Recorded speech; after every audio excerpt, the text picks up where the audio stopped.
Hello, welcome back to One's the Force, the Star Wars podcast. My name's Phil, of course. I'm joined, as usual, by Dave in absence. Good evening, Dave. Good evening, my friend and brother in the Force. How you doing? I am very good this evening. I would ask how George is, but of course he is not here as per usual. At least it was a good excuse this time. It's at the London Film Festival. It's having a cracking time. George is on his other channel. Well, he's not on there at the moment, but he does Cinema Savvy as his other channel. The first project he was on, and yeah, they got press for the London Film Festival this week. So he's been covering for their channel. I know so many different films and movies. He's been out at all sorts of premieres. So it's been amazing that he's had a press pass. It's been a really good sort of look at what goes on. I've really enjoyed watching his content. But that does mean, unfortunately, that he is not with us tonight. But we will have him back shortly, I am sure. We will hopefully have him back for maybe not. Well, no, it should be back for the next episode actually. So we should be good. Although, in his absence, we might as well crack on with things tonight. We've got a shorter show this evening, which should be good. First thing I want to talk about, we've had the announcement that Deborah Cho is to direct some of the Obi-Wan Kenobi series episodes. I'm sure they're going to direct all the episodes or a few. We haven't really got the full announcement as yet, but yeah, happy to see her doing that. She's done quite a few things in the past. I know she's been connected with Star Wars before. I know she did something with The Mandalorian, I believe. The Mandalorian, she is going to be looking at directing, and I think it's an episode of that, as they do have a number of directors going through. But obviously, we've also got, she did Better Call Saul, she did an episode of that. The Lost in Space TV show. Jessica Jones as well for Marvel, she did an episode of that. So she has done quite a few pieces in sort of genre work, and Obi-Wan Kenobi, the series, is very much going to fall into that. Yeah, for sure. I mean, it's also they're well-known pieces. She's worked with Disney before, so she has that connection. But I don't take that too much into account. It's more what the repertoire she's done. She's done quite a few high-profile projects, so it's not even that big of a risk as well. So I think it'll be in safe hands there. And I'm looking forward to Kenobi, of course. I think it's one we're all looking forward to, and can't wait for that to come fast enough. It's amazing that it's in the works. We talked about it for so long and wanted it to happen. And now we are on. It's there. The scripts are done. Just need to shoot. Yeah, it's happening. It's official. It's there. Another thing that came out this week, which is again official and is very cool. Dominic Moynihan popped up on Instagram this week and posted via his official Instagram account his first look at his character from The Rise of Skywalker. The image appears to him as some sort of standee, probably for some promotional material. Dressed in Resistance garb, holding a blaster rifle with a smaller blaster holster at his side. Kind of harkens back to the Endor style look. If you look at that jacket, again, I kind of forgot he was in this film, to be honest. He's been very quiet about it, and it's been quite a long time since we reported on it. It's been a case of, I think a lot of them have now been kind of given these things to say, look, don't say a word. I think the last time we got Dominic say anything was when he got his crew jacket. I think he got the 9 jacket was the last time he posted anything. So this is the first time I've seen his character. And if anyone's seen any of the other sort of standees that came out over, I think it's been over like New York Comic Con weekend, which we'll cover a little bit later. He has Rose is in very similar outfit. So, and I've got a big feeling that obviously if we're going to be seeing Death Star 2, which it looks like, that we are going to go back to Endor. So I wouldn't be surprised if these are exactly what you said they are. Yeah. It wouldn't surprise me, but at the same time, I'm looking forward to seeing if that is really the case. There's a lot of cool theories about for what's happening in The Rise of Skywalker, but basically I completely forgot he was in it up until this point because it's been so long since we have reported not only his involvement, but anything really new from The Rise of Skywalker, especially when he posted his jacket, that was about March time. It's that long ago. I can't remember when it actually was, but yeah, it was a while ago when he actually showed that. It was, and to put it into context, we now only have, including this show, 5 shows until The Rise of Skywalker. So only 4 left after this one. 8 weeks until The Rise of Skywalker. It is insane. And by that, don't think you're only getting 5 shows. New content will be coming thick and fast. Oh no! I was talking 5 regular shows. Yeah, not including our build up to The Rise of Skywalker. Because we'll do a separate one. We'll do something cool for that. Not only our list videos, not only our Resistance content, and somehow in some shape or some form some Mandalorian content. We really are racking our brains here at Ones of the Force. We are trying every trick in the book we can think of. Thank you, Disney, for making this such hard work. No, to be fair, all credit to them for being as productive as they Yeah. have been with keeping people away from this. However, being a Star Wars project, somehow we need to see it. Yeah, it's I mean, we might as well just have a bit while we're just talking about it and cover that. We Yeah. have been looking at, obviously, The Mandalorian comes out November 12th with the launch of Disney Plus. We are here in the UK where we are not getting it because obviously we're Brexiting and that's all we're busy with. So yeah, we have trust me, we have tried all means and manners to get onto Disney Plus, and Disney have thwarted us at every obstacle. So by hook or by crook, if I have to have someone in the US stand with a camera in front of a screen and send me that, we will see Mandalorian when it comes out. But it's Disney Plus do not want to let us in at all. I am just not going to say anything there. He has condoned this side of it. I'm just going to leave it out there so that I am not implicated in this. That was all me, absolutely. That was all you. And if anything comes up in court in the future, I'm off the hook there. It's all good. Anyway, next, moving forward, because you forget we're on Facebook Live now as well for the first time as well. So this is going to even more people. Thank you, Dave, for that one.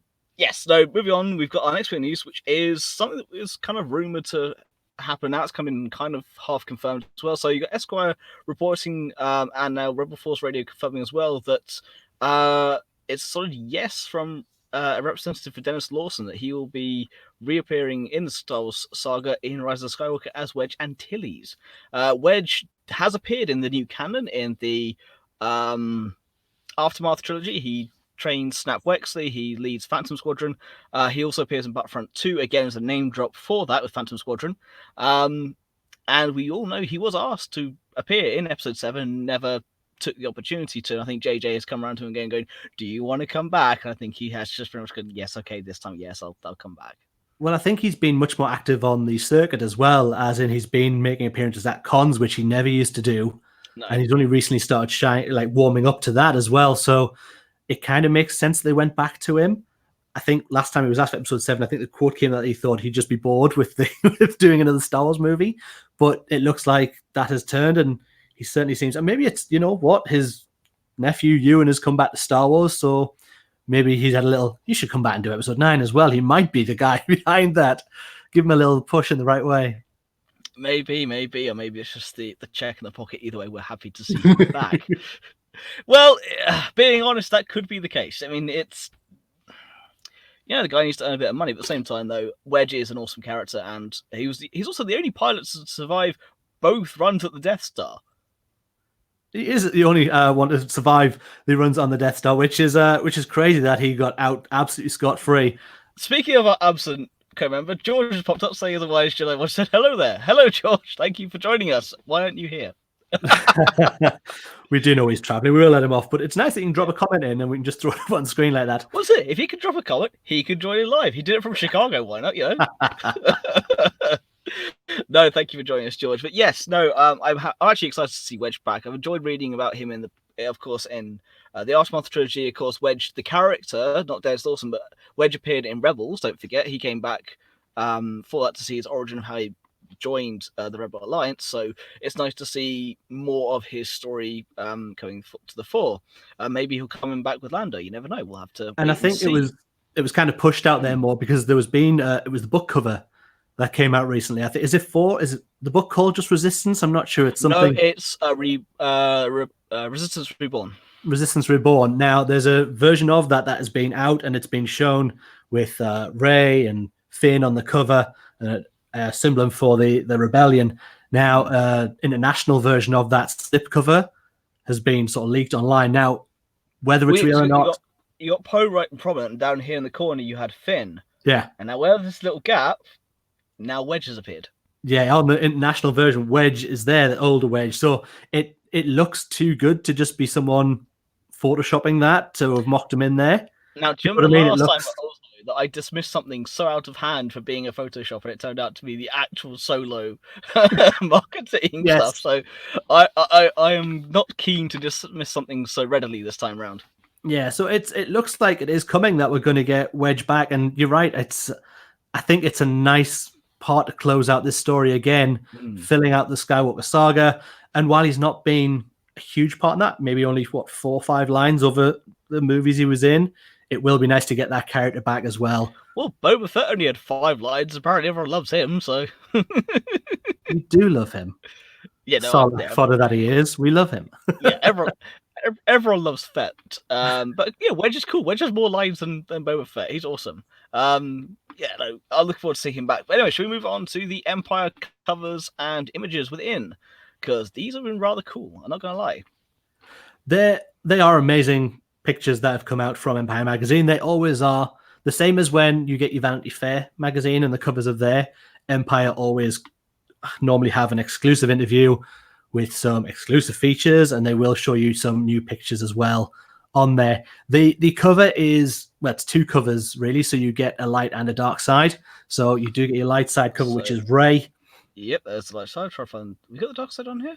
I do have the dark side cover as well. I was just going to come to that, Phil, which is Kylo as well in his helmet, just splitting it. It looks, obviously, you get both covers as what you want to put those together. I'm wondering if it, I don't think it would be a gatefold because then they wouldn't sell two copies of the magazine, would they? I was thinking it might fold out lovingly, but no, they're going to make you buy two, which is, they're right, of course. But yeah, so lovely covers from there. Inside of the magazine, we get this great look inside of what's probably a Kylo Ren Star Destroyer. Yeah, it's not Imperial Stormtrooper. It's not an Imperial Star Destroyer, I don't believe. No, that'll be his Resurgent class.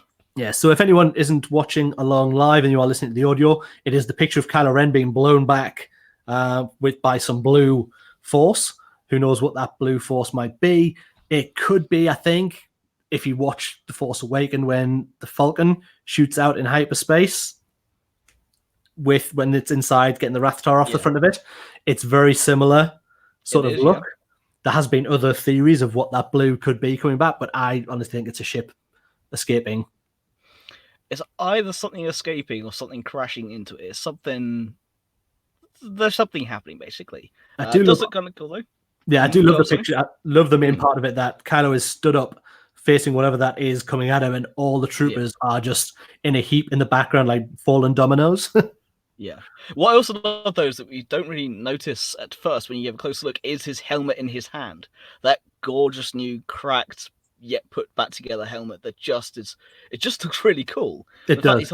Again, he's holding it in his hand. You're wondering, why is he holding it? Why is he taking it off? You know, it's that kind of. There's got to be something more to it than just that. To let his mane flow behind him in the wind like an 80s rock video. Well, that would be my excuse.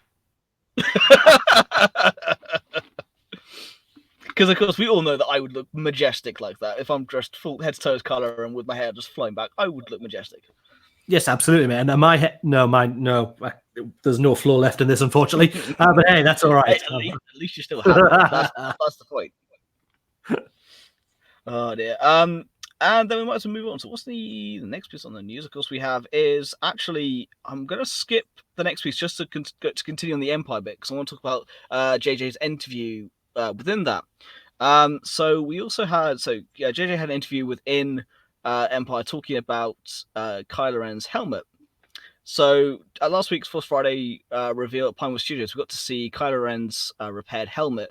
And in the Empire interview with J.J. Abrams, he confirmed a kind of a theory about it, referencing the Japanese art of kintsugi or kintosuri, which is kintosukuri, which is the art of putting pottery back together and kind of leaving it as this imperfect piece of artwork. So he's saying having him be masterful also fractures a very intentional thing, Abrams said.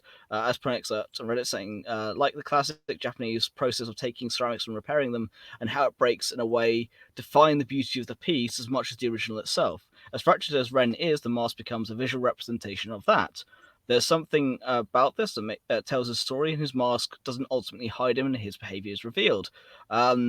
This concept defines the scars as a dual symbol of fragility and strength, perhaps signifying the internal battle in the next films. Co-writer Chris Terrier's revealed the character's complicated relationship with Rey is set only to grow deeper in The Rise of Skywalker. Some of the most interesting scenes of Last Jedi were the conversations between Rey and Ren. Terrier also told Empire. We've tried to pick up that complicated relationship that's been present ever since the interrogation scene in Episode 7. When Ren takes off the mask, there's a nakedness about him with Rey that he doesn't express to anyone else, he continued, underscoring the importance of the mask in their complex connection. Ryan developed in that in the fascinating ways and been able to develop it even further. It is something I must admit I am intrigued to see how Ren and Rey's relationship develops, where they go, what the ultimate end point of that will be. You know it's going to be massive. You know that will be the one of the definitive plot points of 9. So to then have them just even use the mask as a signifier is this kind of cool little. It's a very cinematic nod. It's not a obvious nod to those who aren't looking for it, but as a cinematic kind of just a little nuance of this kind of represents his fractured nature. I think it's really cool. It's a very artistic way of saying he fixed his helmet, and yes, I like it. It's a very artistic way of saying it. Yes, it's a very artistic way of going. Look, he's put his helmet back together, and he wants to put it back on because we didn't really want it destroyed in the last movie, and that is absolutely fair play. I think Kylo Ren should have the helmet. I love there's a reveal of the guy underneath. I like that Ben is under there still. Nothing disfiguring him. He just likes having the helmet. That's his look. His nod to Vader is that helmet. So I really love that he's got it back. I love the scene where he broke it. I love why he broke it. That Snoke pushed him to that point that he wanted to destroy it. But I am very glad that it's going to be back in the Rise of Skywalker. Although it's not very much that point of, well, no one's trying to tell me I can't wear it anymore, so just sort of I'm going to repair it, I'm going to wear it, can it be fine? It is that very much that kind of essence to it as well. But at the same time, no, I like it. I mean, my favorite look for Kylo is still Episode 7, but before he takes the helmet off. That look, the way the costume is designed for that's my favorite look we've had of him so far. Yeah, it's so much more menacing. It's so much more, and also the cape he has kind of 8 and 9 is very much more Vader, whereas the 7 is more his own. I prefer that version. Yeah, just like a wrap as a mask, really, isn't it? There's a hood, sort of just a throw over his head. It's not an actual. No, everything's that bit more ragged. Everything's that bit more just. This is his version of it, and whereas the others seem much more a clinical like homage. I prefer the original look he has in 7. But either way, he still looks cool. I'm looking forward to seeing. I'm hoping to see him put it together. We do see the in the trailer kind of that something come away. You see that helmet being completed. So I'm interested to see how he does it, or if he himself does it, or get someone else to do it for him because he's lazy, or just because he can't be asked. He can't do it himself. But no, I want to see why he does it and what will come from it. Another piece we're going to look at is the image from IGN, which is from the inside of the Razor's Crest.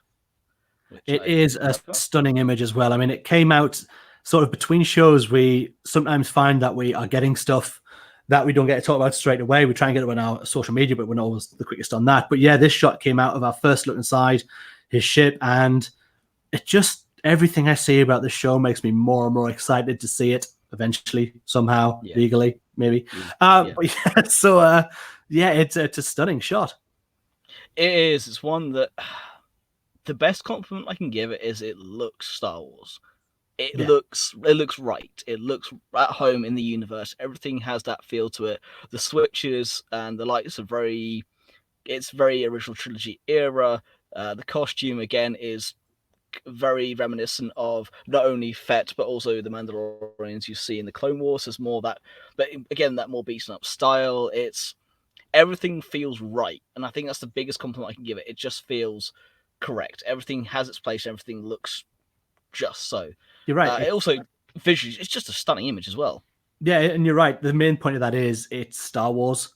That image screams Star Wars to you. There's nothing out of place on there. You go, it doesn't quite feel like it's my Star Wars that I remember. Even people who are into the prequel trilogy or the sequel trilogy aren't going to sit and go, that takes me right out of my movies. That is flat bang in Star Wars Central. Yeah, it's unlike the image we had of what looked to be Trandoshans, that image we had that was too crisp, too good, that looks a bit too Star Trek. That one image we had that we kind of was like, that looks a little too. Everything was just too crisp on it. That photo was too well done. It just looked like a model. It looked overly processed. This just looks right. It just everything feels right on it. It's not overly done. It's just it. I mean, I love the engine in the background as well. I love just the overall look of the image. And cannot wait to see that show somehow, somewhere. I really am looking forward to that. Again, another image another release we have is, of course, Boba Frick. Again, this came out literally about an hour after we did our show as well. That was the even more irritating thing. getting Yeah, Babu these Frick. things. I mean, it was a Star Wars show that released this one as well. So literally, probably as we were live. To be honest, it probably came out during that time. But obviously, we're not sitting here watching the Star Wars show every week. We're probably missing something right now, exclusive. There's probably a trailer that we've just missed. That's fine. It isn't. Don't leave if you're watching. That's fine. Maybe We'll it's show it just the later. announcement for when it'll be on Monday Night Football, which I'll be able to go, cool, yeah, I'll watch that, guys, and then I'll be able to wake you up. So yeah, Babu Frick. Do you have the write up on Babu Frick? I do have that right on Babu Frick, yes. So it's an Anzalian droidsmith who works among the spice runners of now it's Kijimi. It's Kijimi, but all in lowercase. It's hard to read. It's Kijimi, and can reprogram or modify virtually any droid, regardless of the security measures protecting its systems. Which we have. He's also the thing. We also had the reveal of him with C-3PO in the Black Series as well for Episode 8. Which, by the way, I forgot to tell you this. I forgot to put it in our chat. You know how you liked a certain Dryden Voss because he's a color changer, right? I know. I've heard the news. This also has color changing eyes if you leave it out in the cold.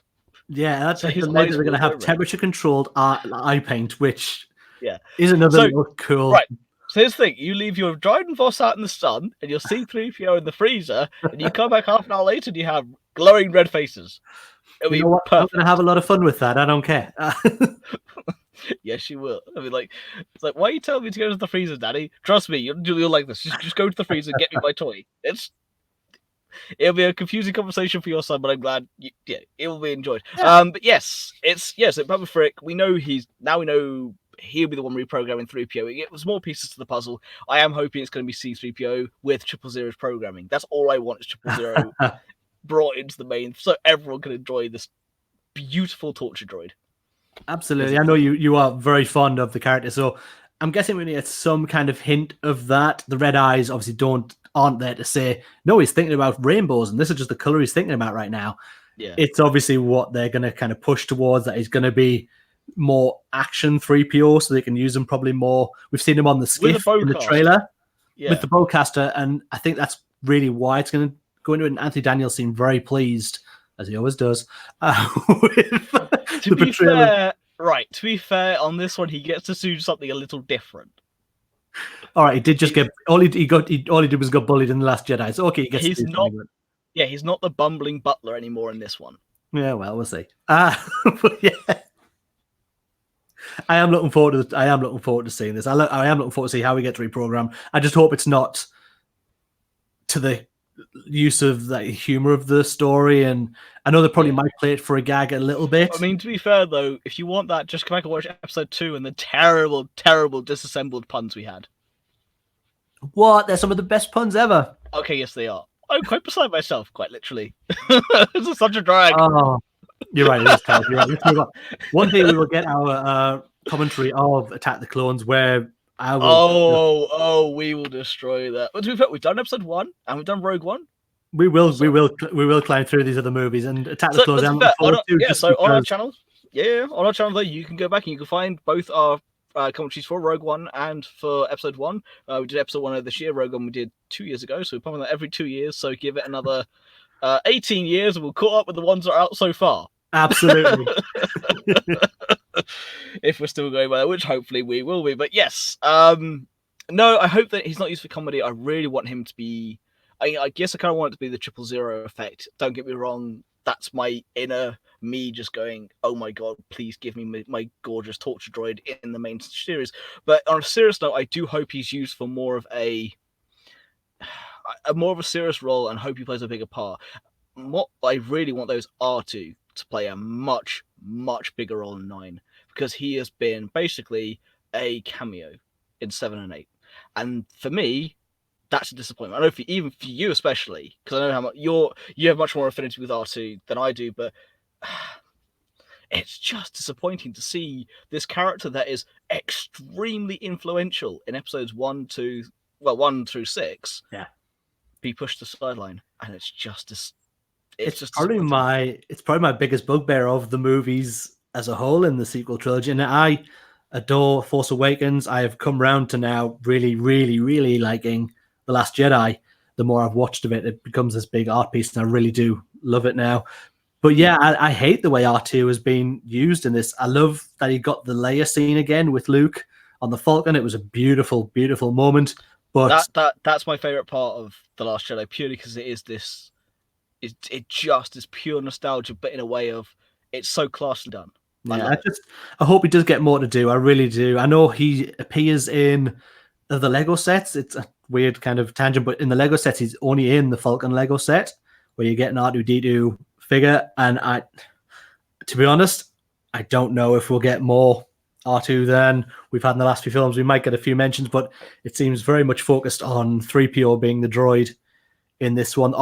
He's off on the adventure, whether R2 is with them, because if Poe's there, he's with his X-Wing BB-8. It'll probably be in that X-Wing. So, I mean, who's there? I forgot to include the vehicle in our NYCC review, but of course you do have Poe's new X-Wing with the new paint job with the white and the orange. Yeah. And it does have BB-8 with it. There is no mention of R2. Yeah, so yeah, we'll see. The time will tell. But yeah, a bit disappointed so far how R2 has been underutilized. Indeed. But anyway, cracking on. We'll go back to actually that is the end of the news. Funny enough, was Bubby Frick. Now, Star Wars. Oh, we're going to Resistance Season 2. I forgot that. Yes, sorry, I forgot that. Yes, Resistance Season 2. It has it's debuted in the USA.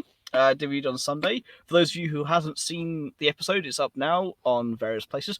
And we did our breakdown of it on Monday. Yes, on Monday. Yes, so we did our first review of the episode. So we've decided basically to take it out of this main show purely because for time reasons we like to keep this main show to an hour, and we can't really do that if we include our Resistance breakdown in that as well. And George hasn't really enjoyed Resistance so far. Let's say he hasn't given it a fair chance, to be honest. But anyway, we wanted to give it this its own little space so that Dave and I could lovingly talk about the show that we actually both of us really enjoyed the first episode of Season 2. If you want to look at the full breakdown, that the audio is up now on Podbean, Stitcher, iTunes, and Spotify. Spotify, not Spotify. And the video's up on YouTube, so you can see our lovely breakdown of that. Those of us in the UK have to wait a bit longer, though, as Season 2 air date is confirmed for November 9th on Disney XD. As I said, you can watch it in other means, but for now, yes, UK will get it on November 9th. So yeah, go Dave. No, I was going to say, yeah, I really enjoyed doing the show. Like, was it Monday we did the show, and hopefully we'll be out again this Monday coming as well with episode 2. We're literally putting an hour to talk about the show and our expectations going forward. It was a really good chat. So if you get a chance, do nip back and have a listen to that. But yeah, you can move on to Phil's area of expertise. He's been looking forward to this. Oh, I have. So, Star Wars. Everyone out there who watched the show knows I love me my Star Wars. It's my baby. It's my part of the show where I get to show my true colors of, yes, I am the massive comic collector and book collector and hoarder of knowledge that I am. And over the weekend, we had New York Comic Con, so NYCC. Now, oh boy, do we have some goodness. So basically, Project Luminous was revealed. Now, Project Luminous is where's on the who not put it in? Did I not don't have the image of that one. Sorry, Phil. Do apologize. My bad. You didn't put it in. That's fine. Basically, Project Luminous is the new comic kind of lineup coming next year. All they've said so far is the Force is what gives the Jedi its powers. It surrounds us. It penetrates us until Project Luminous. That's all we've got so far. Now, we know all comics are coming to an end in December of this year. So what that will likely be is new canon going forward, probably surrounding episode 9. Maybe it will be set afterwards. Maybe it will be setting up the new trilogies coming forward, the new shows. There's a lot that it could do. But for now, we know that all the current comics, the main series, Aphra, Vader's, Return to Vader's Castle, Target Vader, all the main series basically are ending this year, which makes me very, very sad, but Project Luminous will pick it up next year. We're interested to see where that goes. Alongside that, though, we also had the announcement for the new main series that will come, which starts off, it's set after episode 5 and starts off with Luke's hand being cut off. That is literally the first panel, is Luke's hand being removed in Cloud City from episode 5. Do we have that image? Yeah, I've got an image from that. There we go.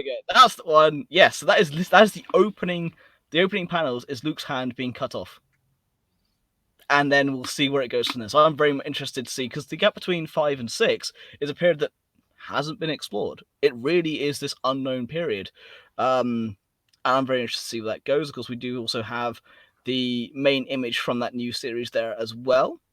So very much looking forward. It's also how we see Luke become a full Jedi Knight, because by the time you get from 5 to 6, he is full Jedi Knight in his new black outfit with his new lightsaber, which we've seen it being constructed in the deleted scenes, but never in canon. So at the moment we know the deleted scene is canon. Whether they correct that with a comic, yet to see. But however, this will be what happens in that interim, and I am very, very excited to see that going forward.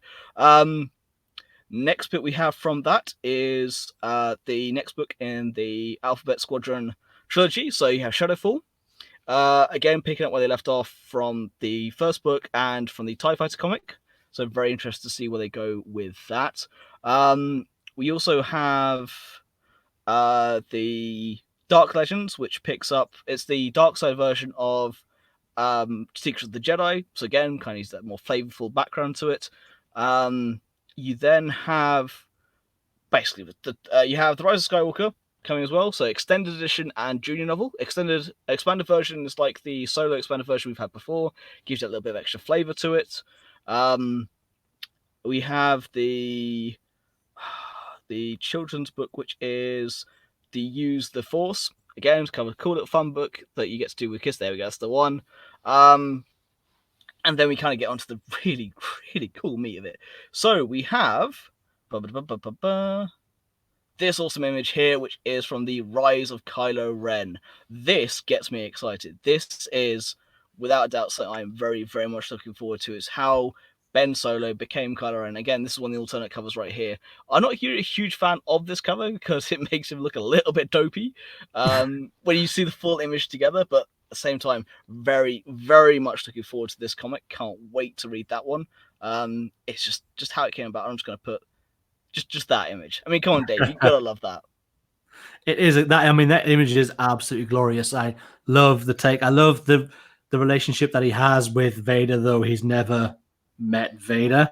Yeah. And I do love that he's just wants to be so much like him. He's been obviously taken by Snoke and told everything. He's probably learned from Luke as well exactly why he should be following in Vader's footsteps, but quite happily went there. So, well, when his uncle turned against him, what else is he going to do? Well, my uncle hates me. Let's be like my granddad instead. Let's do that. And then we had the other big news. I haven't got a cover for it though, but the other two, well, one we do, one we don't. The other one is the Thrawn Ascendancy trilogy. So now we've had the Thrawn, kind of the ending of Thrawn up until Rebels. So you've had his original trilogy. Now you actually have Thrawn Ascendancy as well. So this is his origin story. So this is everything pre-Clone Wars leading up to his involvement in the Clone Wars with Anakin Skywalker. So that will be very interesting to read. See what happens more with the Chiss, and see more, just basically see more of their involvement going forward. Because I'm interested to see what will happen there. I mean, we could get some more involvement from them next year, maybe in the Clone Wars. I doubt it, but we could see something more in the future. And that's something I'll be quite happy to see. I'd be quite interested to see him alongside Anakin. I know it was mentioned in the Alliance's book of where they had been together during the Clone Wars. So I would be quite interested to read a bit more in that. And I'd like to hear maybe a few more missions that weren't mentioned before and how much they've interwoven paths. I think it'd be really, really interesting take. And to be honest, I'm quite interested in because obviously when we meet him in the first Throne book, he's on his own planet, and it'd be nice to see how he got to that stage as well, his life leading up. Yeah, and also why he was chosen out of all the Chiss to be the one to kind of have the interaction with the Empire and everything going forward. So probably his accent. It's awesome. Maybe we'll see. We have, of course, got both Mendelssohns in the Star Wars universe, and we all know which one's the better one. No, of course. And then the other book that I can't wait for is this. Star Wars, The Clone Wars Anthology. It has a short about Asajj Ventress in it. For me, I don't need to say any more about the matter. That I cannot wait for. It's going to be beautiful. No, I'm very much looking forward to that. It's going to be a bunch of stories. We know Asajj Ventress is confirmed, but I think we've got Yoda, Obi-Wan, Anakin, Padme, Grievous, Mace. There's a bunch. It's the same as the 40 for 40, which was the from a certain point of view, but this time from the Clone Wars. And yeah, just give me all of the Clone Wars. Oh, absolutely. The more Clone Wars, the better. I can't wait for the start of the new series in February 2020, by Yep. which time we'll definitely have Disney Plus legally and be watching it on Oh there. yeah. And we are looking, hopefully, to do in the lead up to that a breakdown of the Clone Wars. So we're going to maybe look at some story arcs and do an episode based on a story arc from each season. So we kind of have a lead into the new series coming out. So we'll be having a look at that as well. But Does that mean I have to relive Five's tragic death? Five's tragic death, and you're also going to watch. That's right, your favorite section of No, Clone Wars. you're not making me watch that. We're doing a Mortis episode. Oh, I've called it now. it. We'll be doing Mortis episodes. We were going right through the Mortis trilogy and explaining to Phil why it is so epic. It's not epic. We know this to be a fact. If anybody else wants to replace Phil for the Mortis trilogy, I'm quite happy to take applications.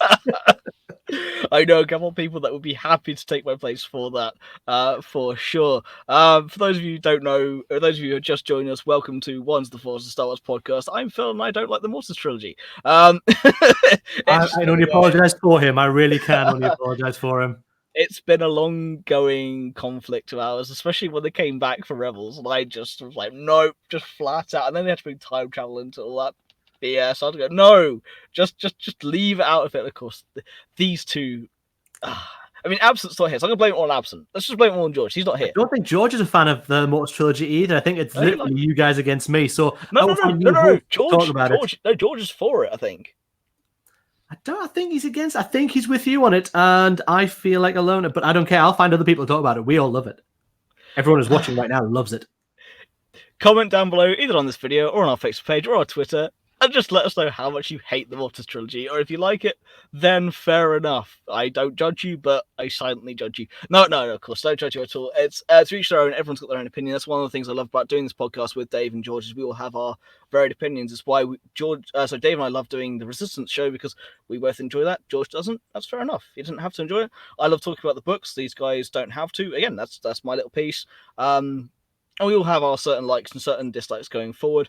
We all love how there we go. Sorry, yeah, George hates it as well. So thank you, George, for chiming in there. So yes, it is 2 against 1, Dave. You are wrong. I am right about that. So literally, if you would like in the comments to just comment Mortis, yes, what I'll do is I'll then pick 2 people who want to come on and talk to me about it when we do that breakdown at the beginning of next year. Well, I'm happy to talk about it, though. I'm happy to then give you my reasons why. I'm happy to actually have a full-on debate with you as to why I don't like it. We can, and I can tell you exactly why they're wrong. But let's move on. Indeed, let's move on. Although we all know that here at One's the Force of Star Wars podcast, we do love a good rant, especially me. And yeah, that's it for Star Wars. One hell of a lot, because we had NYCC over the weekend, of course, and we're going to move on to Toy Shelf. We've got a lot to cover for Toy Shelf itself. So might as well crack on first of all with the Black Series collection. Black Series had a bunch of cool new releases. We had, of course, the Jet Trooper. We've had Wedge, Clone Commander Fox, Force Spirit Yoda, Ceremonial Luke, Jedi Knight Luke, IG-11, Chewie with the disassemblable C-3PO, and the Incinerator Trooper helmet. Let's just have a little look at each one, or kind of little clips each one individually. First up, the disassemblable C-3PO and Chewie. I love the Chewie. Is just the same Chewie we've had for quite a while now. Although it comes with the E111 blaster, not with his bowcaster. I don't know if we've got the disassembled picture in our little file here. We do not. But that 3PO can be fully reassembled and disassembled, like the original Kenner, which I do have. Yeah, it is that literally that throwback to that. And this is going to be the next, like the Grievous and the deluxe series. The deluxe series. That was it. Thank you very much. Had a complete mind freeze. But yeah, this will be the next one in that range. And it's cool. I like it that they've thrown back to this again, broken up 3PO. And you know what? They've brought out 3PO a couple of times, red arm, gold arm. But this is the one. This is the one I like. The one that you want to pull apart. Yeah, absolutely. Yes. I'll take that. Indeed. And then next we want to look at is the Force Spirit Yoda. I quite like this. Robin, as you guys know, he's been on the show before. He thinks it looks a little weird looking. I kind of like it though. I think it's kind of cool. It'll be nice to go alongside. They released the Spirit of Obi-Wan a couple of years ago. Maybe last year. No, so it'd be nice to get those together. 2017, I think. Wow. Okay, that's been sitting on my shelf for a while then. But yeah, it's still in its box. It's still beautiful. But yeah, it'll be really nice to have those together. I think as a set hopefully one day we'll get Spirit Anakin as well. And just With kind of interchangeable also heads. that would be cool. And then to kind of fuel the fire, as it were, for the Wedge comeback, we then got the Wedge Black Series figure. Yeah. Coincidence? I think not.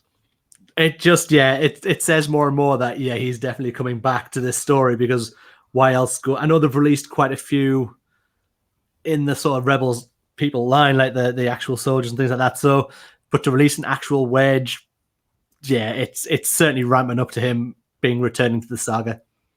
Indeed. The Jet Trooper, quite like this. Interested to see what more goes forward with this, because we've seen in the trailer, but not really much so far. A beautiful, again, the designs on these are all really, really lovely designs, as we always get with the helmets. I've got to talk about this. I've got to talk about Clone Commander Clone Commander Fox. I love being my Clone Commanders. I've got Wolf, Rex, and I've got most of the Clone Troopers as well. So I do have, so it's Wolf and Grieve Clone Commanders. I have Clone Captain Rex. I have the Clone Sergeant. I do have the Bandai Clone Trooper as well. We all know I love my clones. So this is one I'm looking forward to getting my my grubby little mitts all over. But let's talk about the big bit, shall we? Let's talk about this gorgeous incinerator helmet, because this thing is a beaut. Just before we do, George is obviously leaving us from wherever he's been getting access to his phone. He says, "Peace out, fellas." So lovely to have George along for the ride for part of this. But yeah, let's get on this incinerator helmet. Now, I have some issues with it. And that I do love, don't get me wrong, the Black Series Stormtrooper helmet. If you can't afford to go out and get the EFX one, or the Novos one, or like the Master Replicas that came out years ago, if you can't afford to go out and get one of them, this helmet, the Black Series Stormtrooper, is exceptional. I've got it. Yeah, it's exceptional quality. The only thing you can really look at the difference between that and EFX is the battery pack around the back, so it's a bit thicker, and obviously has the mark out for the battery pack. But other than that, it's a really, really good helmet. To then slap some red paint down the front of it and re-release it, to me, I don't agree with. So we are, however, also getting the Mandalorian helmet, though, and that thing is going to be a thing of beauty. That's been shown by Anovos, I believe, that they're releasing a Mandalorian helmet. It's a proper Anovos. Black Series doing one as well. They're doing a Boba Fett. No, Black Series are doing the Mandalorian as well, I think. I think it got announced at NYCC. I know that the Anovos one did. Yeah, Novos one did. I will have to if they have, I missed that. But yeah, I knew they're doing Boba Fett. Obviously, the Luke X-Wing pilot helmet has just come out as well. That came out on Force Friday, and that looks actually really cool. If you wanted a nice alternative to, again, going out and spending big money on a Black Series, a Luke helmet, and you want to sit in your front room pretending you're an X-Wing, I would get that helmet as well. I've currently got most of them that have come out. I've got. I didn't get the video. I was wrong. It was just the Anovos one I was looking at. That was. There was another article that linked to it about them potentially doing one. Well, so there is the Boba Fett one coming out, and that looks. It's going to be an amazing book when that comes out. I must admit, I do want the re-released Vader one that you can take apart. I know you've got the original one. Yeah, I've got like a cast, an original cast of a Vader helmet, so that's why I haven't got that one. But I do have now. I've got the Kylo Ren one. I don't have a Vader George. That's why I want that one. That's yeah, I know you do. Thanks, George. Yeah, I've got the we all have the Poe Dameron helmet though. We do all have that, and it is a thing of beauty. I do like it. I still plan on converting mine to Bluetooth headphones just because I can. But it's the Vader's helmet is one I've always wanted to have in my cabinet, so that's one I will eventually have. It's just finding space to rearrange my cabinet so I put it in there because. I know that. I know that pain. I really know that pain. Well, I have my cabinets dedicated to all my stuff. I got my Spider-Man stuff. I have my Maiden stuff. My Aston Martin Racing stuff. I have my Patriot stuff, and I have more shelves dedicated to Star Wars than anything else. And I've run out of shelves for Star Wars stuff. That's my problem. I've run out of shelves. One is dedicated to Afra. I'm not going to lie with BT-1000 and Vader and the awesomeness that is. Weird. My wife told me I ran out of space for Star Wars stuff a long time ago, but I keep finding places to put things. I'm going to leave that comment well in there. Now I've heard it back. Probably best. Yeah, let's move on. Anyway, moving on from the Black Series, shall we talk about the Vintage Collection? I have just killed Dave. Yes, Dave, yes. Let's move on quickly and swiftly. Let's talk about the cool new special pack, which is the Evil Cave or Cave of Evil, which features Jedi training Luke, Yoda, and Vader Luke. I'm a bit disappointed actually that this is a mass-produced set. This is for it's a Target exclusive, but the other two they've done, which is the Luke triple pack they did this year, which I cannot find for love nor money at the moment, but I will get at some point, and the Afra set that I got last year that I had to have and managed to get my groove mitts on. Those were con exclusives to the summers last year and this year. I'm a bit disappointed this was a mass-produced one. It looks cool, and I probably will get it because it does look, as I'll bring back out, it does look very, very nice. Especially the fact that you can have Yoda in a little pouch, which is kind of funny to me. But I'm disappointed it's a mass-produced one. Yeah, I think they're getting more and more like that, where they're finding these sets, and I think there's been that sort of uproar of where you can get these sets and how many are out there. Collectors want more, and I think what I've noticed that I know I've got a 4-year-old son, and it's coming towards Christmas now. One thing I will note in catalogs around the toy shop, Star Wars is not featuring very heavily at all. Whether, I mean, my son adores it from Galaxy Adventures, which has done a marvelous job of brainwashing him, I must say. But it seems to not be sort of a fashionable thing at the moment for a lot of young ones. It's because of The Last Jedi. It could well be. You're right. That may roll on and on, but it's just that I think that it's now the toys they're bringing out, they know collectors and more adult collectors are going to be after them. So I think that's why they might be giving it more of a mass release so more people can get a hold of them. Maybe. As I just wish they'd kept the triple pack for the exclusives and then done the... Because, for example, they're releasing the Ceremony Luke, the X-Wing Pilot Luke separately. The Jedi Knight Luke they haven't done. The Afra they mass produced, but they didn't do the BT-1000. So there's aspects you can get mass, but you can't get individual. That I prefer to the let's just give everyone the mass. But that's just me as a collector going, I kind of like the exclusivity of that one just because I have the first triple pack they've done, but I've also then went and bought the vintage collection separately just because I wanted it as a collector, but you can still get these pieces elsewhere. And then, of course, they did the Black Series for Afro 000 BT1. They are very popular characters for, well, very good reasons. Anyway, moving on, though, speaking of the X-Wing, I thought it was the X-Wing Pilot Luke there. Oh, wrong. I want to look at the jar anyway. I thought you'd like this one, Dave, though. You know what, Jawas? You know what I'm really happy about? They're going to get Jawas off-world in Mandalorian. I've missed Jawas in my Star Wars. Oh, who has? We've mentioned when we've done many of the videos that I miss seeing original trilogy creatures, sand people, Jawas in other series, and I'm so happy to see this. Now, look, kind of packaging is my jam. I love everything, and again, in my opinion, should be on that kind of packaging. I know they just want it for the vintage collection, and they're not going to make it mass, but that is, I love the old kind of art. It's just where it's at for me. Shall we bring up proper nostalgia? Oh, look at that. That is beautiful. It's the Princess Leia Organa from Yavin. For those of you on the audio, I forget the audio. We're talking about these things. I forget you can't see what I put on the screen here. But yes, this Princess Leia is absolutely stunning. Again, we're just looking at the vintage collection, and these are... The packaging is for me is more important than the figure, to be honest. The ceremonial Luke, again, that we're now showing on screen if you're watching along, is a lovely figure as well. And I like so going forward, I was gonna say I like that they're getting some 3 3/4-inch figures out, because we're certainly not getting at the moment a line of them in just a regular range in Rise of Skywalker. They are doing the Galaxy Adventure style figures for that movie. We do have some, but not a huge amount. But mostly, and it's all under the vintage collection. They're not doing their own. This beauty right here. The Sith Trooper. This is the Armory packs. This comes with all the exclusives you got with the Con Black Series that Dave won't let me forget about, which is fine. We're not mentioning it. No, I brought it up, so you don't have to. No, this is a beautiful. They are doing a regular version as well, so if you don't wish this version, I don't know why you wouldn't. But they are doing a regular version of this, so you can get your hands on that.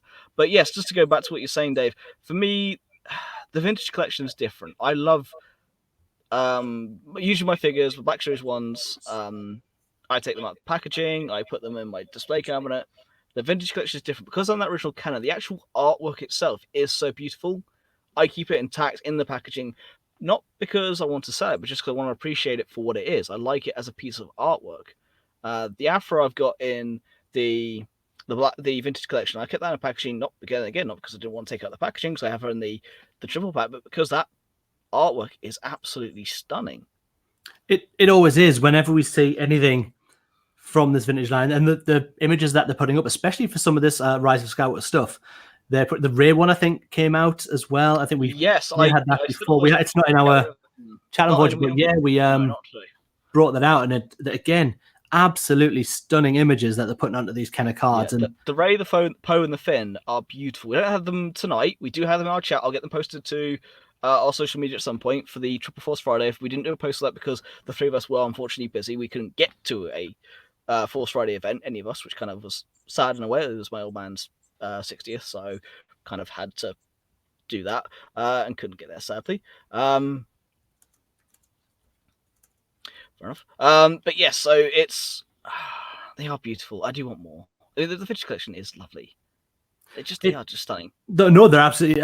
If I was going to collect the 3 3/4 inch figures, still, that would be the only line that would actually hold We also my had interest. the Shadow Trooper as well. I don't know if we have that in the. No, the Shadow Trooper's not on there. But again, that was another one where it's just a Stormtrooper painted black, and again, I'm not a big fan but of the artwork from that was kind of cool. That No, yeah, you're right. It is. That is a nice. Again, the artwork they're putting out with these figures is second to none. Because one of my favorites from that is the Death Trooper. The Death Trooper artwork is stunning. For those of you who haven't seen Death Trooper in the vintage collection, have a look at it.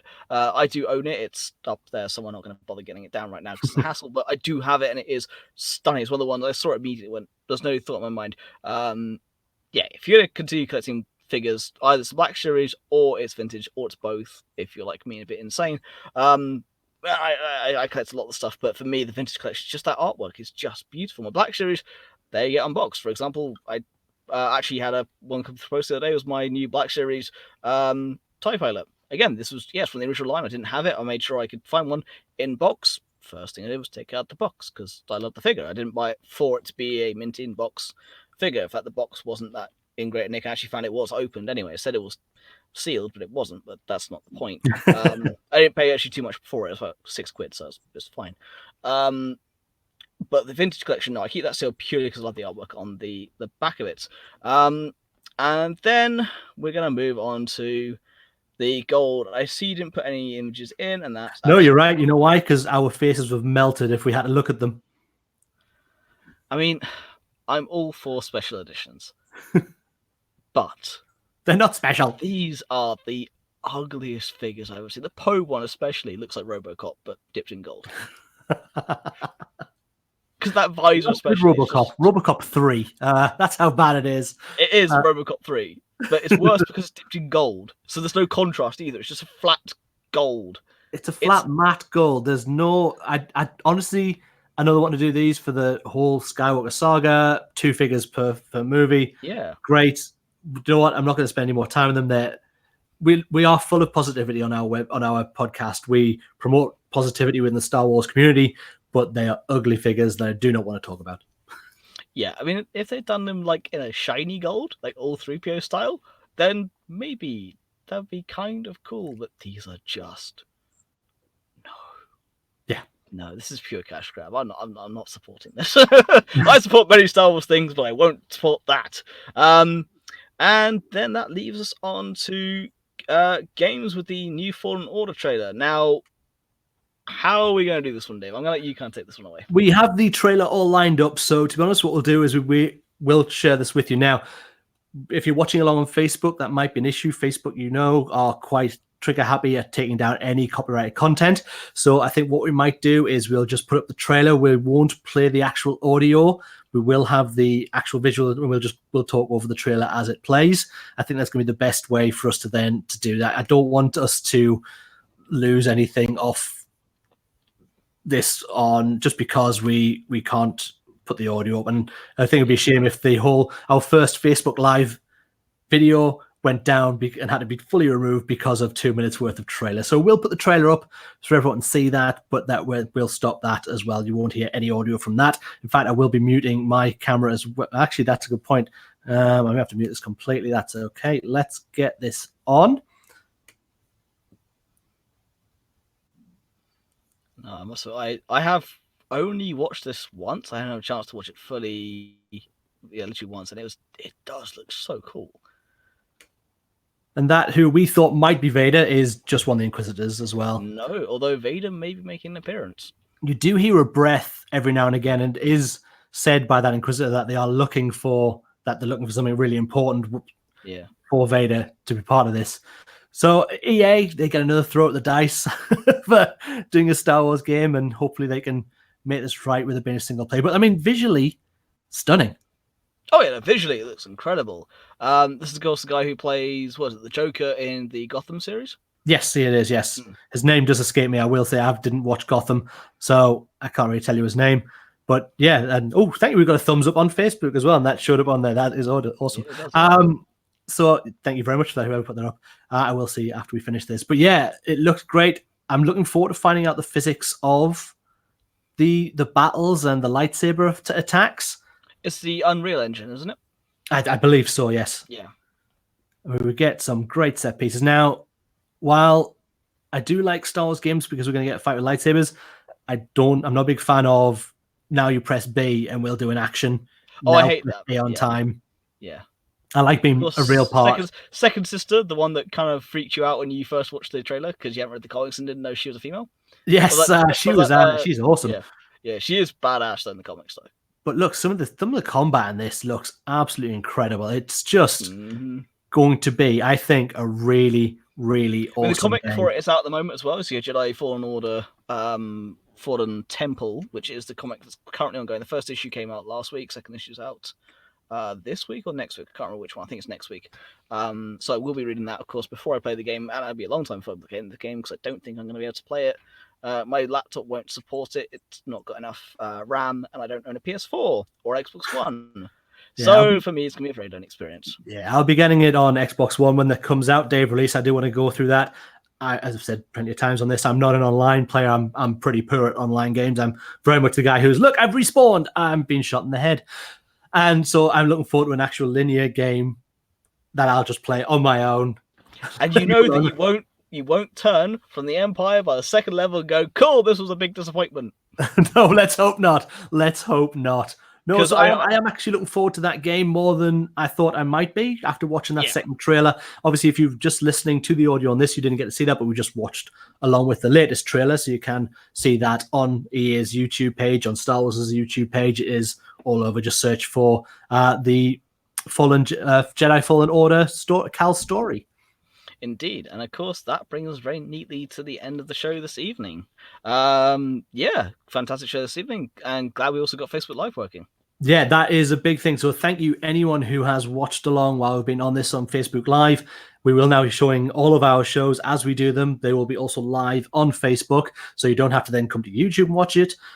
And you can just sit on your Facebook page and watch it for a bit, go back, watch it some more. It'll be amazing. I'm glad we've got another format out there. It's really exciting that we've got this on there. We've tried to do it before. StreamYard, who we use to put out our content now after the end of Google Hangouts, has worked so much better for us, and they're improving their software all the time. And this has been a marked improvement. I mean, it's again one of the reasons why I bought the new microphone, to kind of improve my end of things so that we can improve the productivity all around, basically to try and get this being the best product for you at the end of the day. We do it for us. We love talking about it. We love talking about Star Wars. I mean, again, the three of us met at Star Wars Celebration over 3 years ago now. And we do the show because we love talking about Star Wars. We would happily talk about it if no one watched it. But it's better with you guys watching along as well. It really is. So thank you so much if you joined us at any point on Facebook Live. But really thank you everybody in the community at the moment. If you're watching us on YouTube, if you're listening to us on iTunes and Spotify, we are growing our numbers on our audio as well, which is really nice. I know that's how I prefer my podcast, as an audio version. And I know a lot of people do that to put your ears on a commute to work. So I'm really liking that we're getting bigger numbers. So shall we mention our venture this weekend? Yes, go, sir. So, of course, this weekend, actually, Dave, you arranged this. I'm going to let you have the reins on this one because you're the one that set it up for our lovely appearance on WSTR at 2:30 in the morning. So, yes, if you are a fan of your podcasts and you listen to other podcasts that are inside of the world, if you see a lot of this Pod and Family is a tweet you will often see, or a hashtag on Twitter. And you know what? It's helped us to kind of grow inside of the Star Wars community, certainly online and Twitter, especially. WSTR, they are a podcast. They are based in Chicago, and they are having a show this weekend, this Saturday. For them, Saturday night, 8:30 p.m. Central Standard Time, 2:30 a.m. for us British people here. And yes, so they have invited us onto the show. So Phil and I will be joining them live, and who knows what we're going to be talking about. I know we're going to be covering sort of that an American movie with so many British influences, but whatever else they'll be covering, we'll be their guests. So we get their content will be amazing. I've listened to quite a few of their shows now, and always a good show. So if you get a chance, give a listen to WRST Media. You can find them again on all your podcast platforms. Indeed. So, all I have to say is thank you so much for joining us tonight. Don't forget to like, share, and subscribe. You can find us at Wonders of the Force of Star Wars podcast, at the Force Podcast, on Facebook, Instagram, and Twitter. You can find the audio for this show later on Podbean, Stitcher, Spotify, and iTunes. You can find the video later here on YouTube. We've Wonders of the Force. May the Force of others be with you. Good night.